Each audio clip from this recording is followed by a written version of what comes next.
Okay, I am in Daydreams. This is one of those books by Hannah Carzon.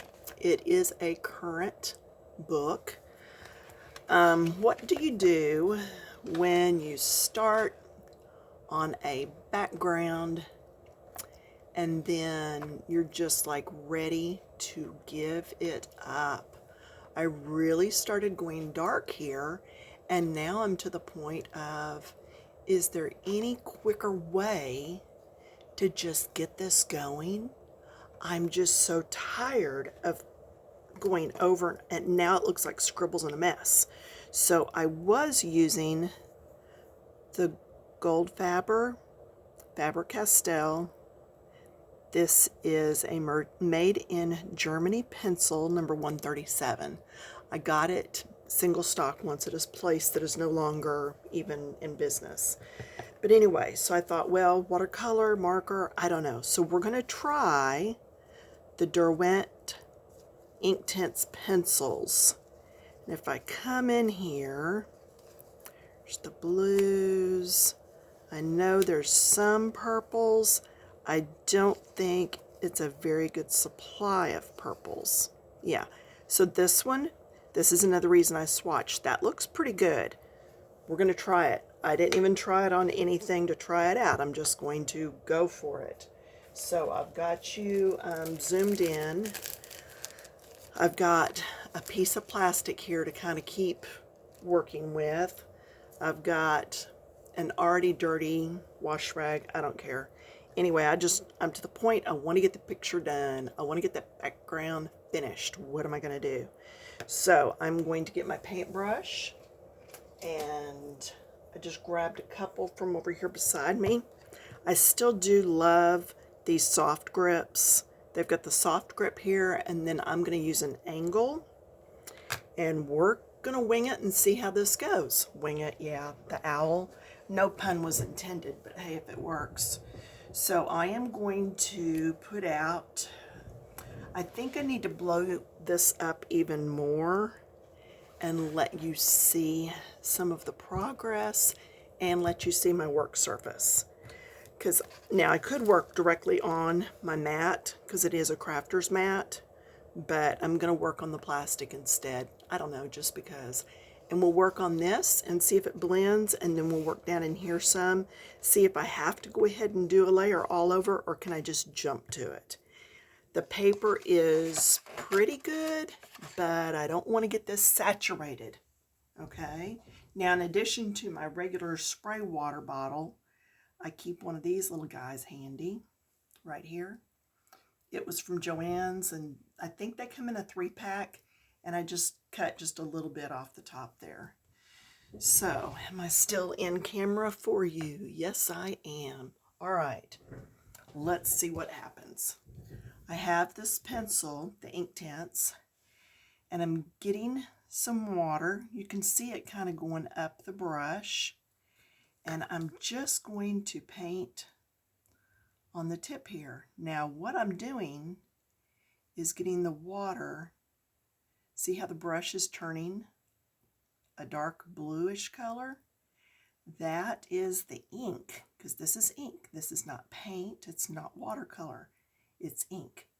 So once this is dry, it cannot be re-wet and moved around. So this is it.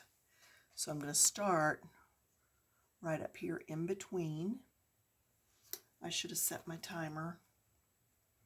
I have it set, I just didn't bother to start it, which does no good, right?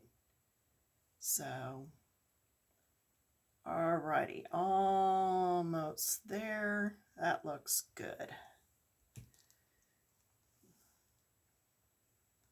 So, let's start right in here. Let's just come along. Ooh, that is brighter than what I had on before, which means that I am going to have to do every little bitty thing.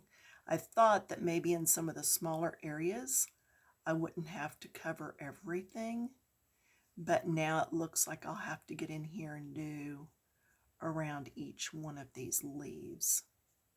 Hence the reason for bringing out a smaller brush too.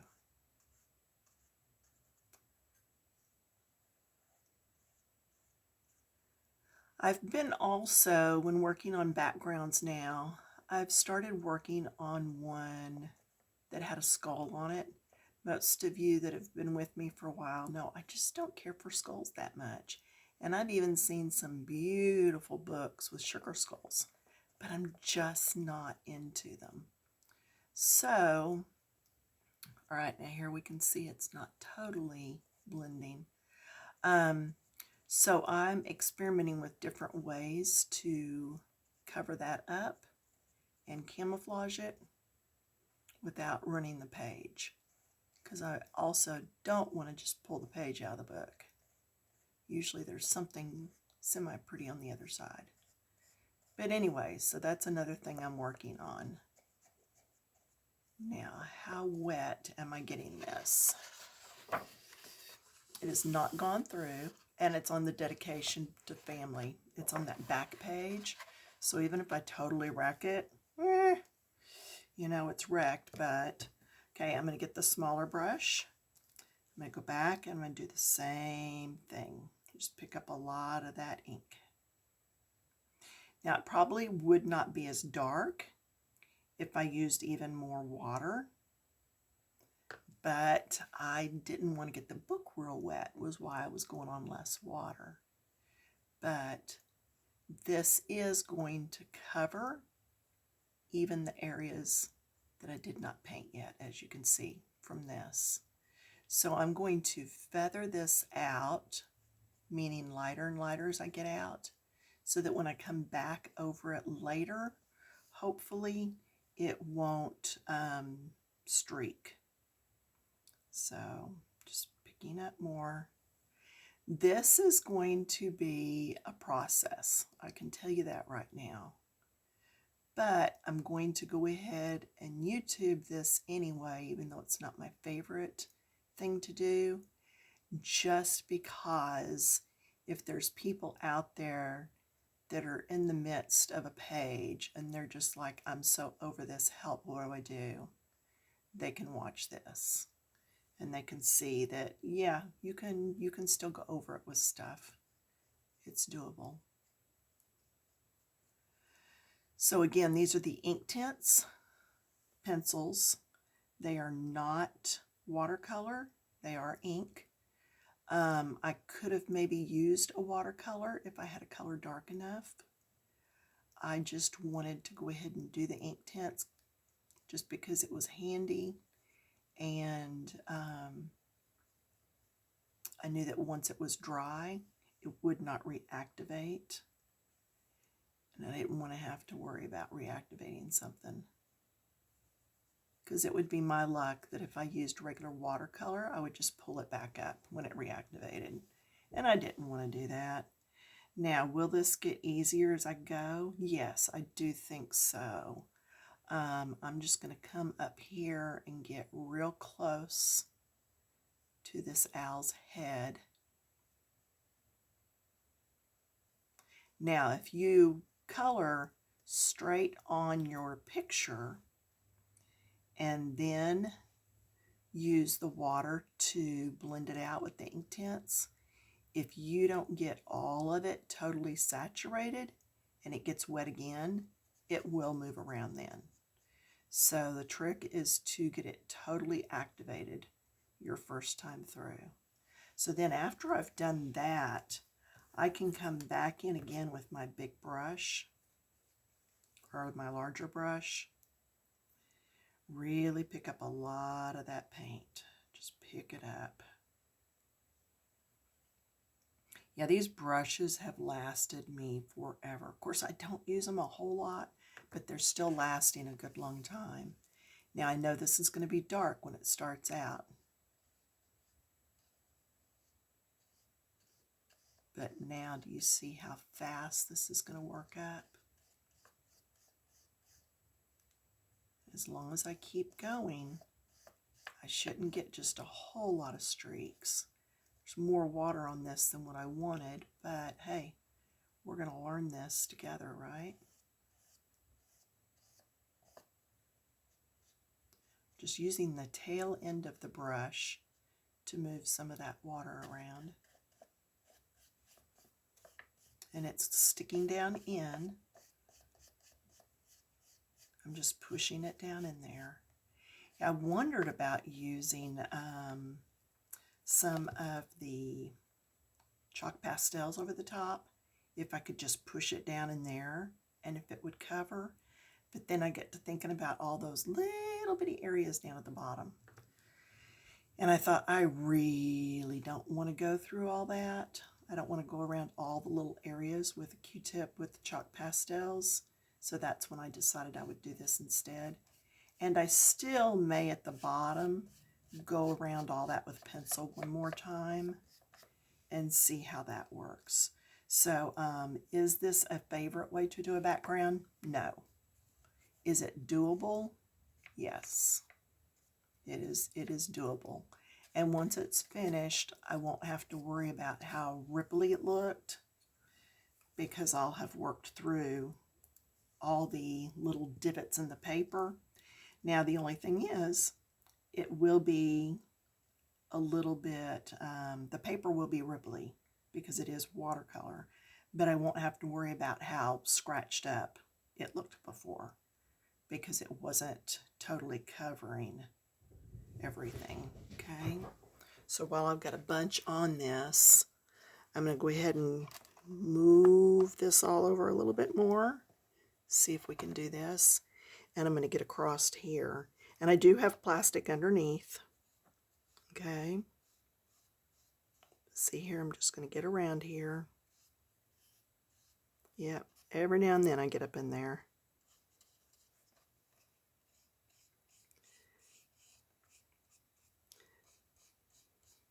And even if this leaves a little bit of streakage in the end, to me it's not looking as bad as that regular pencil did. I don't know, you may not be getting a real good light on here to be able to see what I'm doing, but my view, it's looking better. Okay, and it will all dry. Just getting more of that ink off that pencil. I'm going to come down through here and get these. If I stay up on the tip of the brush, I can get between these leaves all right. Okay, you just need to have control of your brush.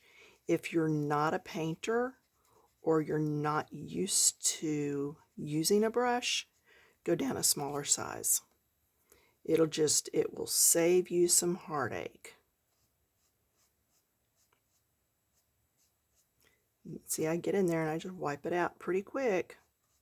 I can always go back over that with a little bit of pencil. See, whatever else can I tell you about the Inktense? Oh, I would rather do my background first if I'm using anything that's erasable, because it gives me a chance to erase it before I do the front part.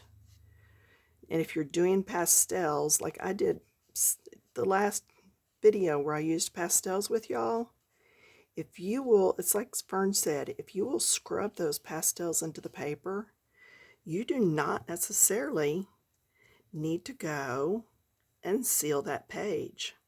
I have yet to spray a pastel page. I just haven't. Okay, now this is going to be wet for a bit. I want to get that off the side. See, that's already dry, so that's okay. I just didn't want it to flip and be on the back side of this picture. I'm going to try to keep my hand out of your way. So I come in here and get these. Just go around the leaves. And I'm doing more of this than just showing a bit because I want you to see how long of a process it is. To me, it's still not as frustrating as trying to get all that little divots in the paper covered, but it is still taking time. There's just not a fast way when you're using pencil or you're trying to cover pencil.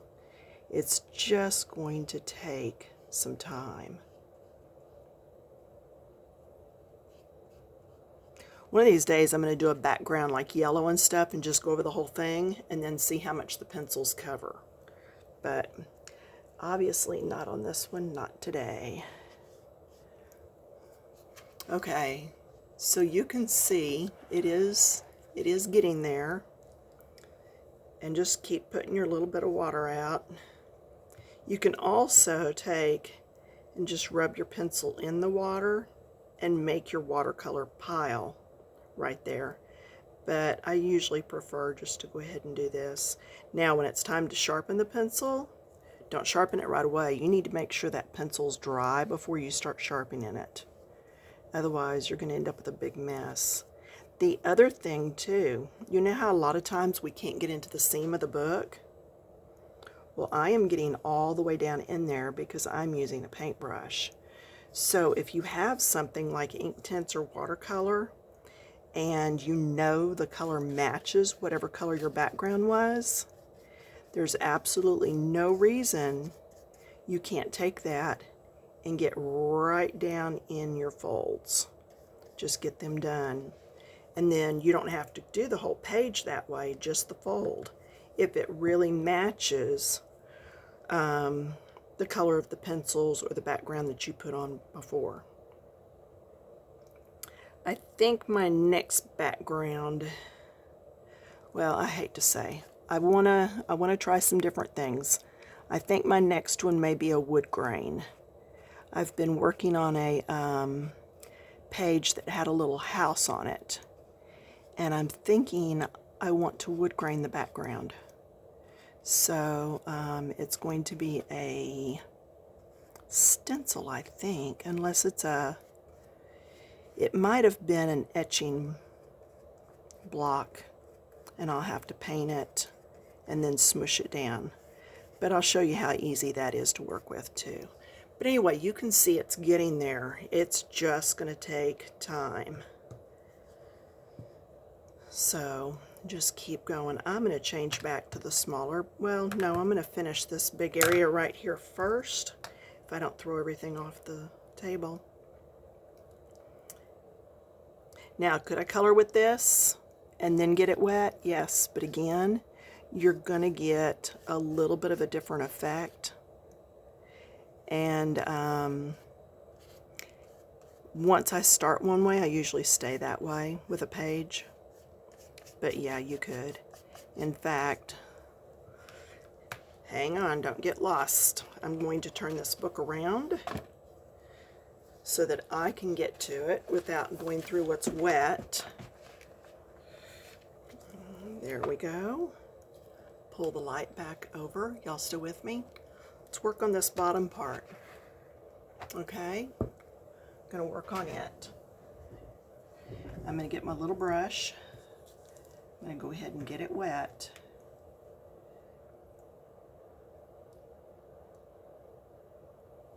And I'm going to come in and I'm going to start doing some of these little areas. Ooh, that was really wet. When it's too wet, take your rag and just dab the water off. And then go back in and start blending it around. And I just need more paint so that it's as dark, there we go, as dark as everything else was. I got up in it. Yeah, I got up in that leaf. Like I said, as long as you get it when it's wet, you're okay. And that might end up blending well enough that I don't have to do just everything. But you can see how easy it is to just do these little bits just so that they blend in with what's down here. Now, what I was going to show you was the pencil. Okay, that pencil is already wet, so right now it feels like a crayon. It really does. Look at that. Okay, but then when I come in with my wet brush and activate it, see how I can smear it around? And again, that is not my favorite way to use these. I don't know, it just feels, is thicker a good word to describe it? It's certainly like a more powerful pigment, deeper pigment than what I had before. It's just like a stronger coloration. So, and if you're going to spread it, you got to get it before it's totally dry. Because once it's dry, it's dry. You cannot re-wet them and get, like if you're working with watercolor, sometimes you can re-wet and lift the paint back off. You cannot do that with this because this is an ink. It's not a paint. All right, so just come in through here.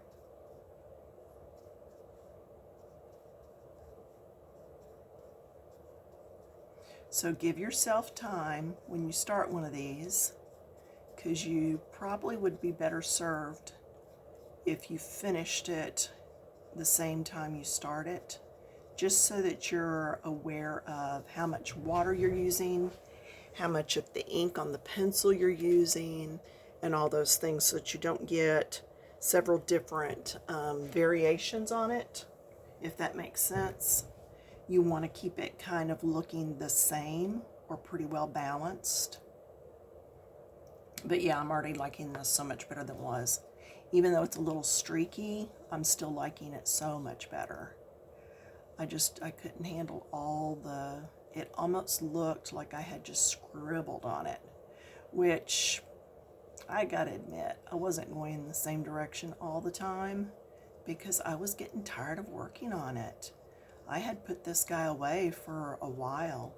I had been in some of my other books, and I thought, no, I really need to come back and finish this. So just keep picking it up, and then wait till your pencil is totally dry before you sharpen it. So make sure if you're doing a page like this that it's sharp when you start, because once that lead's wet, like you saw, you're really not going to be able to sharpen it for a while. So you want to make sure enough of that pencil lead was sticking out there that you could do your whole page. Yeah, I do like this a lot better. Oh, memo to self. Find easier backgrounds when it's this big, or don't go with such a dark purple. I wanted a dark color because I wanted my little dots. There's little dots all over the background, and I wanted them to really stand out. And I thought, well, the only way that's going to happen is if I use a really dark color. So that's what I did. But you can see I've almost done this entire background, and it's been like, what, 20 something minutes? So that's not bad. I've had backgrounds, goodness, I'd probably already worked on this background for over an hour, probably more, like 2, because I sit and do it in front of the TV set. But yeah.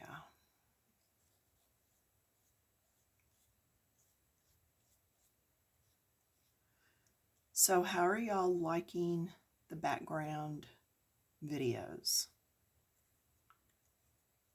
I think you've seen 1 or 2.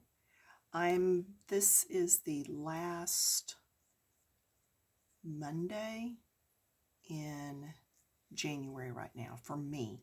That's when I'm working on this. So by the time you see this, I don't know how many are in the queue right now. But yeah, let me know what you think, because I've got lots of stencils and chalks and all that we can just keep working on some to give you ideas on how to do some of your own. And some things to show you if you don't have stencils. Just a lot of different ideas. So, because I know not everybody has stencils. Not everybody has a friend with a Cricut that can cut them a stencil. And so, yeah, we've got all different kinds of things. And I think a long time ago I did a background that was like a weave, and I think I'm going to do that background again, just so that it's right here with these background videos, so that they're all kind of together. And see, I can come in here and still add. I can still add to it, I just can't move around what's already there. There's a difference.